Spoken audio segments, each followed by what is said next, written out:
All right, everybody, welcome back to the TV program. I am Brian Lee Durfee, author of The Forgetting Moon and The Blackest Heart, both books published by Simon & Schuster's Saga Press. Today I'm here to review the brand new Dragonlance novel by Margaret Weis and Tracy Hickman.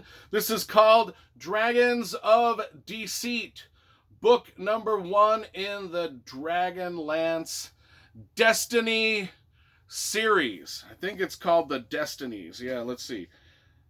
Dragonlance Destinies. Book 1, Dragons of Deceit. So, if you know me, I love Dragonlance. I've loved Dragonlance ever since I was a kid. In fact, I got a lot of Dragonlance novels right up there in my, where the hell are they? Oh, they're clear up top.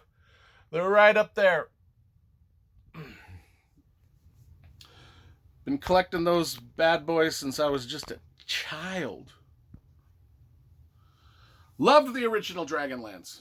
So I was excited that they were doing some more books in the universe. So let's get right to it. We talk about the covers first, because you know I love graphic design and cover illustration. This is an illustration done by a artist named Philip Ulrich. Ulrich. So my first question is, well, they've got the Dragonlance logo up here, which is dope. Super dope. That hasn't changed since the original. Got a nice wraparound painting. I mean, Philip Ulrich did a bang-up job with this. This is a great painting. I was just wondering why they didn't go ahead and, since they're resurrecting the Dragonlance series, why not just go ahead and use a Larry Elmore painting? I don't know. I don't know the answer to that. Maybe he's not available. Maybe he didn't want to do it. Maybe too expensive. Maybe they just wanted to go with a different look. Could be a combination of any of those. Personally, though Philip Ulrich did a smashing job on this, I would have liked to, I like the nostalgia of going back and using the original artist. It's just what I would have done. You've got the original writers. I'm just saying. The packaging of the book is good, though. I like it. They've got these great colorful maps on the inside. Just super cool. I like that when the publisher takes a little extra time and a little extra effort and probably a little extra money to do that. It's got, now what I do know is it's got little illustrations at the top of each page.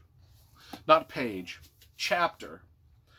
Just like the original Dragonlance books. And these illustrations are all pretty good, but you can kind of tell that they were done by different artists. In the original Dragonlance books, they were done by the same artist, so they kind of had a sort of a theme and a feel to them, but these were all done by different people. People that they just found, if I read the acknowledgement pages right, it's just like about 100 different things they found off of, is it Shutterstock? Is that where you find free art? Or just art that's maybe for, I don't know. But they credit about 100 different people for those little icons. Anyway, let's get to the book. It's about Destina Rosethorn. She is a young girl who is the daughter of a Solamnic knight. And that's where the book starts. She is on a quest. Things are happening. Her country is going to be taken over. She is on a quest. She wants to... Actually, I think her country is taken over. She wants to go back into time and switch things. Well, she hears about this time travel thing that Tasselhoff Burfoot, who is a character from the original trilogy, she finds out about that, and so she goes on a quest for this item to go back in time and switch things around. Now, the first half of the book, I will admit, were about characters that I didn't quite care about that much. For instance, I thought Destina Rosethorn was a decent character. I wasn't enamored with the people she was kind of meeting and running into because I wasn't familiar with them. I wanted the heroes of the Lance. I wanted Caramon and Tika Whalen and Tanis Half-Elven, and I wanted all, and Kitiara and Dalamar. I wanted all those guys. Well, about halfway through the book, all those people show up. And so then I was happy, because that was where the magic starts for me, is with my old companions that I grew up with as a kid, that I know inside and out.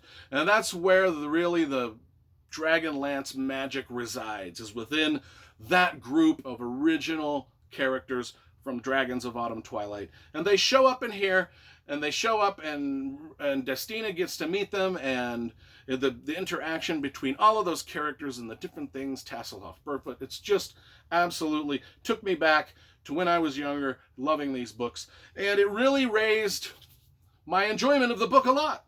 I'll admit I struggled through the first part of it, just because I'm like, I want Tanis, I want Tasselhoff. So anyway, let me read to you the description on the inside jacket, because that does a lot better job of describing what's happening here than I probably ever could. So, Destina Rosethorn, as her name implies, believes herself to be a favored child of destiny, but when her father dies in the War of the Lance, she watches her carefully constructed world come crashing down. She loses not only her beloved father, but also the legacy he has left her, the family land and castle. To save her father, she hatches a bold plan to go back in time and prevent his death. First, she has to secure the device of time journeying, last known to be in the possession of the spirited Kender Tasselhoff Burfoot. But to change time, she'll need another magical artifact, the most powerful and dangerous artifact ever created. Destina's quest takes her from the dwarven kingdoms of Thorbarden to the town of Solus and beyond, setting in motion a chain of disastrous events that threaten to divert the course of the river of time, alter the past, and forever change the future. So, as we know in the original Dragonlance books, Tasselhoff, Burfoot, and Caramon, and Raceland, they all traveled back in time and fucked around back there and did weird stuff. And did they change the course of time? Well, now Destina Rosethorn, she wants to travel back in time. So she got to go to Tasselhoff. She got to go to Solus, where she goes to the Inn of the Last Home, the inn up in the trees. She meets Tika. And it's just great. I actually really, halfway through the book, when the heroes of the Lance started showing up one by one, introducing themselves back into the story. And it really is a sequel to the original Dragonlance trilogy, the Dragonlance Legends trilogy.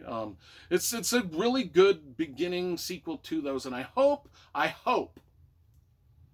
for my sake, that in the whatever books come after this, we continue to carry on with some of our original heroes of the Lance, just to keep me engaged in the story. Otherwise, I think I don't know. We'll see. So, what do I give this?